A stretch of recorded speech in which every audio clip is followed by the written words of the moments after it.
Right, so at the moment I'm getting ready for fitting architraves, and what I've done, there's my square, there's my square, and I've set it a few millimetres there, look. I've then put it on my door casing there, made a pencil mark, put it on there to get me top, and made a pencil mark. So that is where I will take my measurements from, that internal corner. Done the same there, and I've put myself some marks going down the door casing. So I'm going to do that now on my door casings while I've got this set and not move.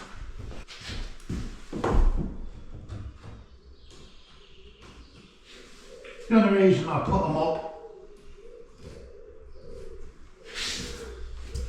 the door casing, sometimes they can be bent a little bit, your timbers, and it's just nice to be able to keep an eye that you're going straight into it. You don't have to do it. I just like to do it.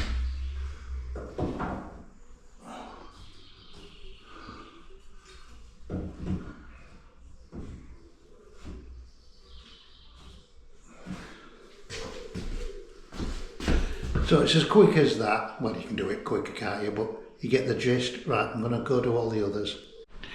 Right, so I've marked all them up. My next job is just to go around and just scrape off any bits of plaster, just snots or residue from the plastering, because you want all your timber to be clean. Because say if I put the architrave over that bit of plaster there, it stops your architrave going back. Plus, when you take that off, you end up with gaps. Or if you paint the architrave and then you take that off, you've got areas not painted. So you want all your timber clean before you put your architrave on, and then just to make sure it's all flat back. These sanding blocks are really good. Enable you just to get any plaster residue off, but also to sand this edge before you get all your architraves on. Just makes it so much easier. Right, so I'm just going to cut the head architrave. So my measurement comes from that internal corner there to that internal corner there. Don't know, I've got to try and show you this one-handed. So if you hold that end of the tape on the internal corner, it's not very precise because it moves and it's thick and it's not of a good. So your best bet is to hold the 100mm mark on the line. Hold the 100mm on the corner mark, and then whatever the reading is on that end, it is. So when you cut your piece of wood like that, you'll hold your 100mm on there and then do your measurement at that side. So you see, so it'll be like that. Can you see? Right, so I'm just going to cut one of the legs now. Right, so I've got it all cut. I'm going to fasten it together on the floor.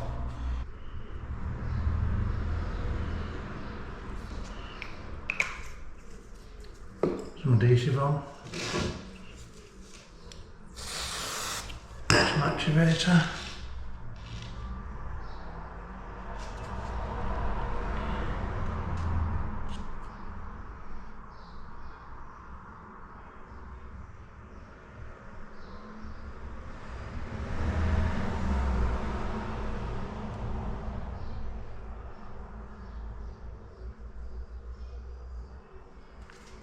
isn't it? Job done. Quick as it and easy as that. Right, let me sort the other side out.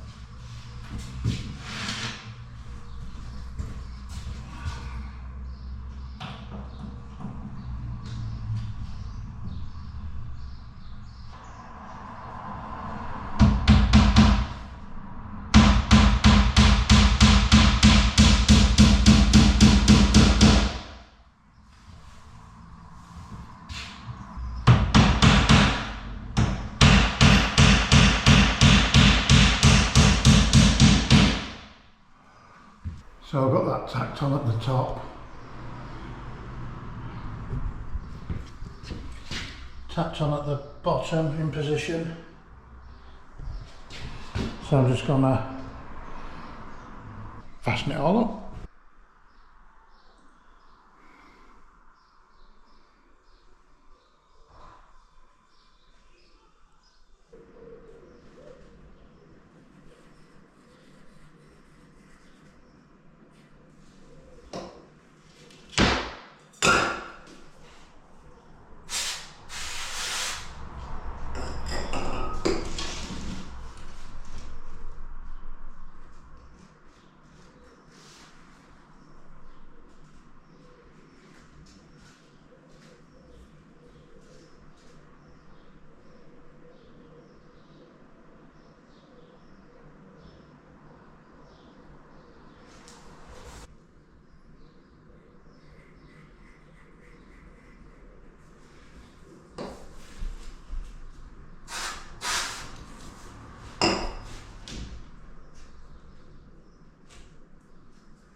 While I'm in here, I'll show you what else I did.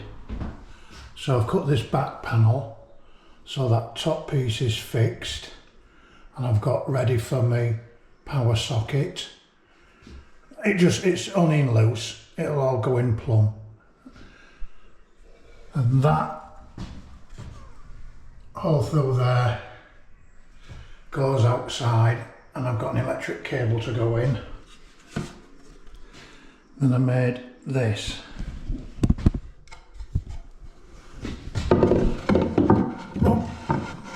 So that will go up there like that, in position, and hide all that socket. But this is going to be on magnets, so that it'll just all unclip. And then all this where the valves are, all this is going to be on magnets. I've ordered them, I'm just waiting for them to come. And that can come out.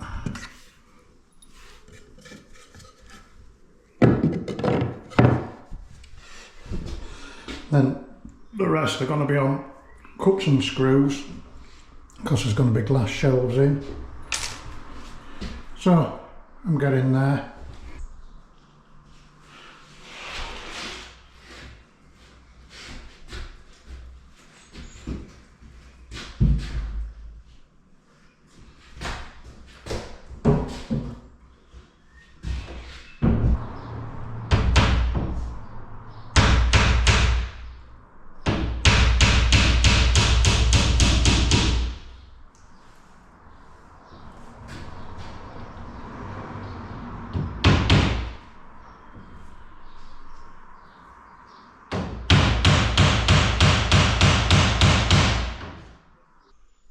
So I've got those all along, all nice and tidy.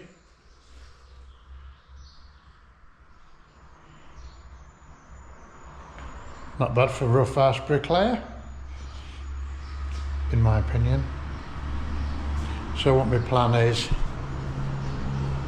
to get all the rest of my skirtings on. Then I'm going to get everywhere emptied out, all swept out and everything. And I'm going to miscut all the walls everywhere. Show you this what I remember about joining skirtings. So I've had to join a piece in there. So you don't butt them up with a square joint. You want to you know, cut that at 45 degrees and overlap the other one at 45 degrees, and you can glue and pin them through there and it stops them pulling apart. You get a better joint. So I've had a good hoover around, cleared everything out, and I'm all ready to miscoat all the walls, ceilings. I don't think I'm going to do that today though. Got my roller out. I just want to wash these are brand new. I just want to give them a wash just to get all the fluff and cack off them. But let me show you something what I bought the other day, and as soon as I saw it I thought, I'm having that. Let me just go somewhere I can put it down.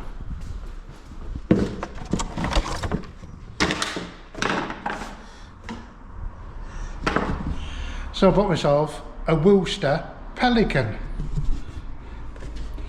One of these paint pots. So you just slip your hand in there, and it's, because I'm trying to film one hand, so it just sits on your hand like that,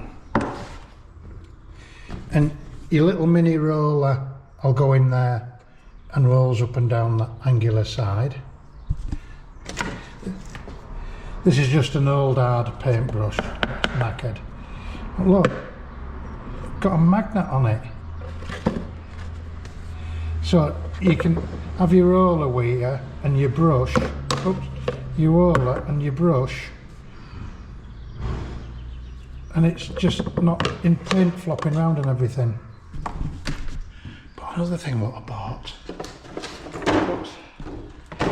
bought 3 of them. Some liners,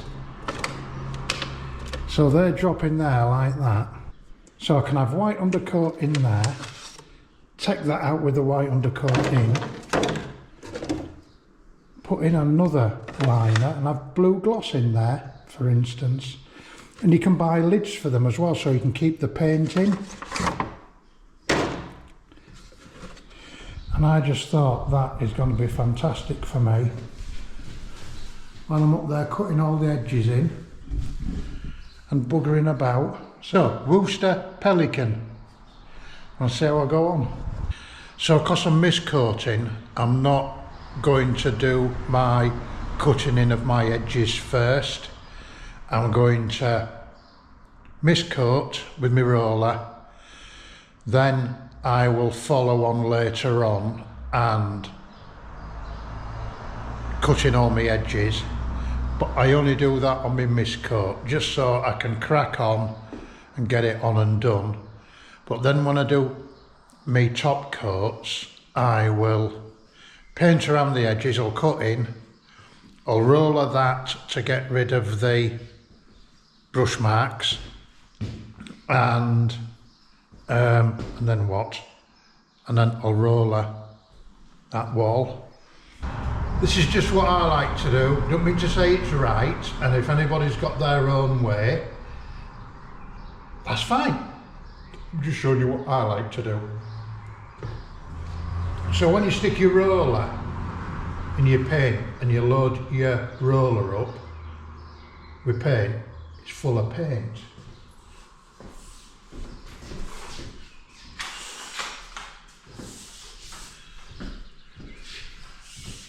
So if you put it on the edge, all what happens is, at the edge where you've painted, you get a big blob of paint, and then you've nowhere to roll that paint out to, because it's by an edge. So your best bet is to start away from the edge, put your paint on in like a V or a W shape, then roll your paint out, and then when you've got less paint on your roller, come back, fill your edge in, and then back roller it just to get rid of the line, make it even out the paint. And then you always want to be painting from a wet edge. and that helps to mitigate any roller line marks. And again, when you do your edges, like I says, a back roller. So what happens is you paint the edges in with your paintbrush, and it does leave a different finish than a roller. So I always like to cut my edges in, run along with my roller, just so that in the light, you know, when you've got your light coming through into your room, it doesn't pick up the different surfaces in the paint and leave lines around the edge, because that's what you're trying to mitigate against. You don't want to see them. So I hope I explained that okay. So I'm gonna crack on and you'll see what I'm on about. So I was looking for a decent paint on the new plaster and I came across this. So this is, it normally comes in 10 litre tubs. This is a 15 litre tub. So it works out really cost effective. And it's what they call latex paint. And it's specially for, or it's ideal for work on new plaster, because it adds a permeable film and has the added benefit of allowing new plaster surfaces to breathe and dry out. It also tells you do not thin. I thought I'd give it a go, because I think I had 100, I forget how many square metres of surface I had, but I worked it out and I had a lot of wastage if I bought two 10 litre tubs, a lot of expense, whereas I didn't with this, with a 15 litre tub. So it worked out really good value. So I've never used this paint before, and you'll see me wearing some glasses. I have an eye condition called blepharitis, and some days when I'm in here, when I go in on a night, my eyes are really irritated and I just don't want to get paint in my eyes, so I just need to go dig out some glasses. It tells me not to thin it, but I really want to thin it, but I'm not going to do. It just, I can't even get a full roll on it, just sucks in straight away.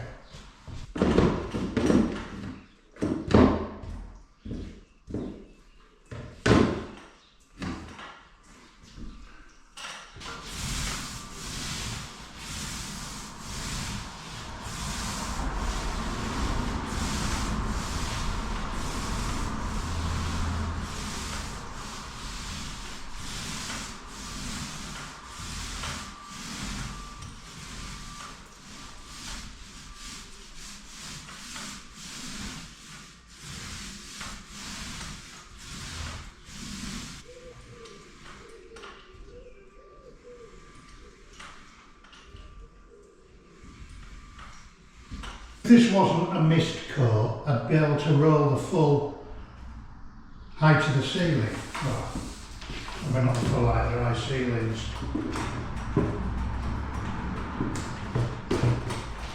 Load up your roller, spread your paint.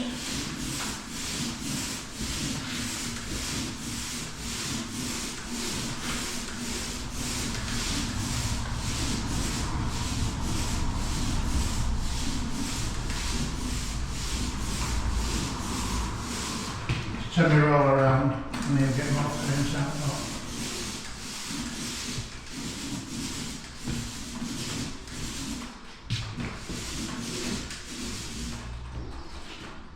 And just feather it off. Just get rid of the, nice and gently. Do you remember I was on about in the cupboard fitting with magnets? Like that. Just line my joints up at the sides, try and just something nice. Are you ready? Ta-da! Oh. So I paint all that out. That'll be nice. There's my cover for the valves, and then if ever I have a leak, I need to get some quick. Just pull it off. And then just put it back on. Well, that's all magnetic, just comes straight off. And that just sits there. I don't need to put a magnet to all that. But I might do, just because I can. So I've had my pole sander out. There. I've sanded all these walls. No, I haven't. I've sanded the ceiling and this wall and that one. This is after my mist coat. So I'm giving it a sand over to give it a de-snot, and then I'm going to do bits of localized filling, and each time I'll get the wall flatter and better.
And that's all there is to it.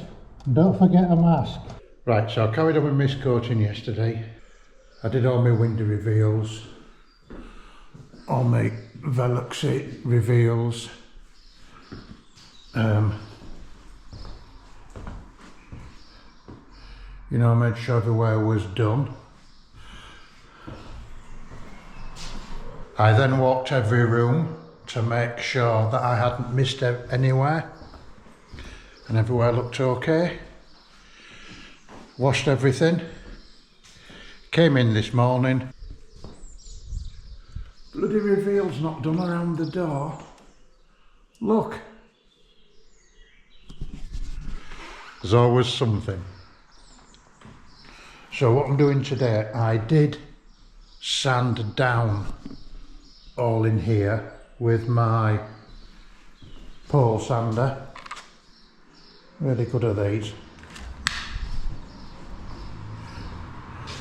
I've got these two rooms to do and the ceilings, so I'm going to sand them today, and what my plan is to sand all the reveals which I did yesterday. You know, I'm paying attention to sharp edges, you know, where it meets anything, you know, so you get a nice clean edge. So the idea with a mist coating is it controls the suction for your next coats. I never class the mist coating as getting a colour on the wall. It's trying to control the suction for the next coats, and it enables you to see any blemishes. So, because I've sanded in here, I'll pay attention around sockets, make sure everywhere's filled properly. Let me see.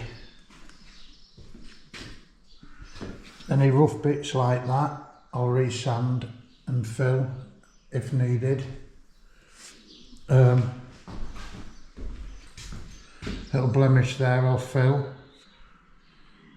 There's another one there, look.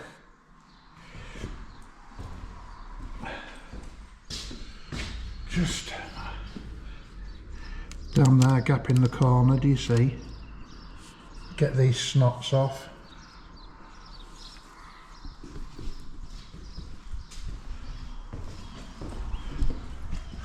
I had some scrim just poking through there yesterday, so I've sanded that flat.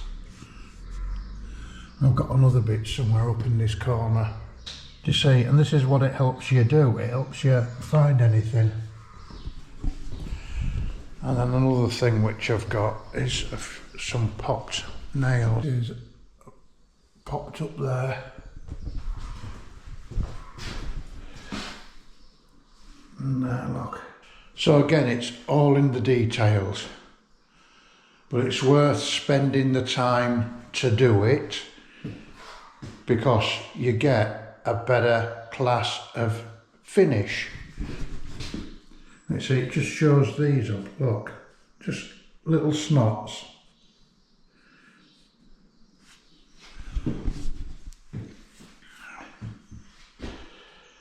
Yeah. Right, I'm going to get my paint roller out and brush and just do them reveal so they can be drying. And then I'm going to do some sanding and filling.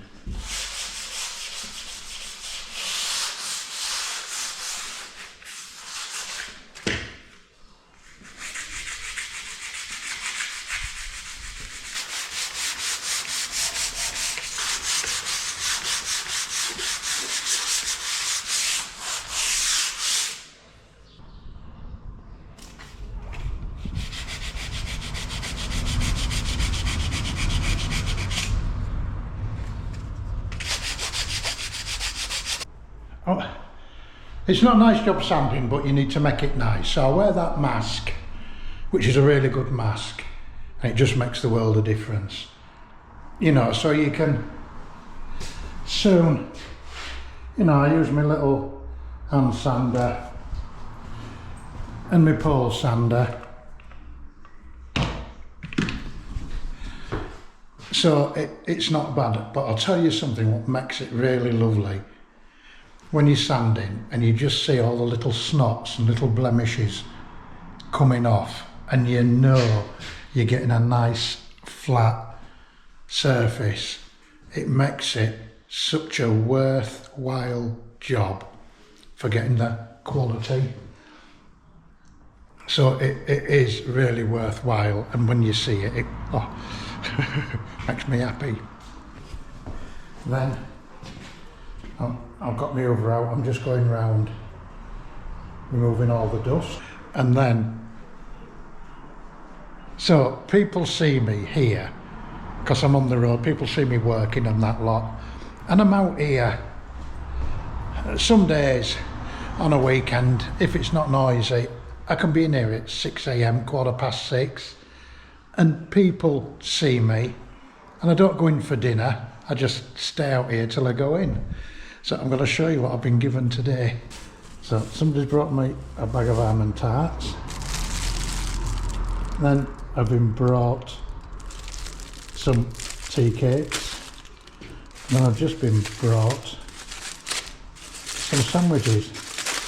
Here lad, I brought you some dinner.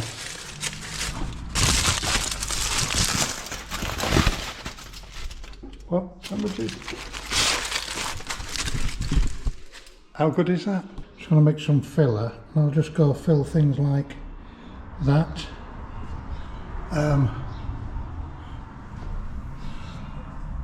Things like that up there. Anywhere where I've got a little blemish, I'll go fill. I'll just fill in a bit better around my sockets. Let's see, that's a bit shy there, so I'll put a bit of filler on that.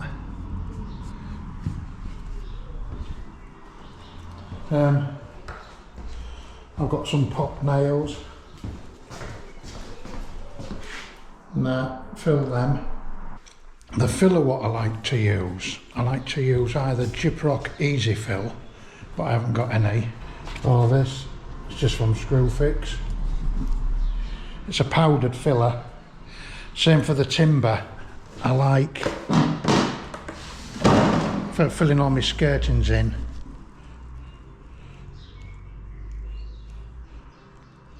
It's a powdered filler. I don't like all these ready mix fillers because I find that they go too hard. They're really difficult to sand. Sometimes they leave a bit of a crown. I just find them too hard, whereas these powdered fillers, really, really good.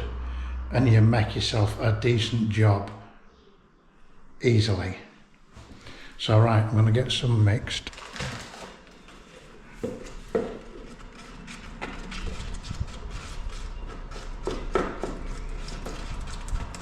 Now you're just mixing it to a thick paste.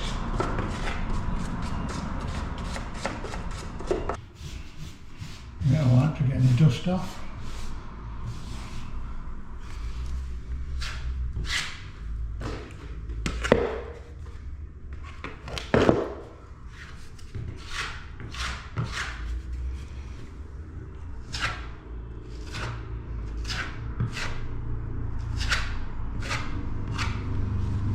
I've been round and just done localized bits of filling. Just say filler there. Got some nail holes up there. So then I'm going to let that go off and then sand it. And then I'll give the walls another look because, you know, different light, you see different things. And I'm not saying, if I was on, I've got to say, if I'm doing this at somebody's house, and wouldn't necessarily go to the nth degree as what I'm doing here, I would definitely do my mist coating, I'd definitely do my filling, you know what I mean, but how many stages of filling, it all depends on time and cost, doesn't it? If they're paying for it, but you do it if they're covering that time. But I think a lot of people, if you charged what you should do to put in this degree, people won't have it done. They don't want to pay for quality materials, a lot of people. They want the cheapest work, don't they? You know what I mean? But it's nice to do it nice. When I put my next coat on, which will be my first full coat of paint, you know, even if I see any blemishes then, I will still fill and sand, you know, so that by the time you come to your top coat, it should be as flat as what you've been able to get it. So right, I'm gonna round this video off now because I've shown you my architraves and I've shown you my process for mist coating.